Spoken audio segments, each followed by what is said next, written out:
بسم اللہ الرحمن الرحیم۔ السلام علیکم علماء اکرام، مشائخ اعظام، بزرگان دین، صوفیاء اکرام، اللہ والے جو لوگ ہیں، اللہ کے جو نیک بندے ہیں، وہ فرماتے ہیں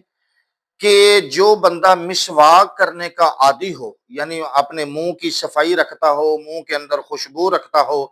اپنے منہ کو صاف رکھتا ہو، مسواک کا عادی ہو، فرمایا کہ جب اسے موت آئے گی تو یہ یقیناً پکی بات ہے کہ اسے کلمہ طیبہ نصیب ہو جائے گا، وہ ایمان کی حالت میں کلمہ طیبہ پڑھتے ہوئے اس دنیا سے جائے گا۔ اور فرماتے ہیں جو بندہ افیون کھائے یا چرس یا اس طرح کوئی سگریٹ، بیڑی، بدبو دار چیز اپنے منہ کو بدبو والا بنا کے رکھے، اپنے منہ کی صفائی نہ کرے، اپنے منہ کو گندا کر کے رکھے، فرمایا یہ یقیناً پکی بات ہے کہ جب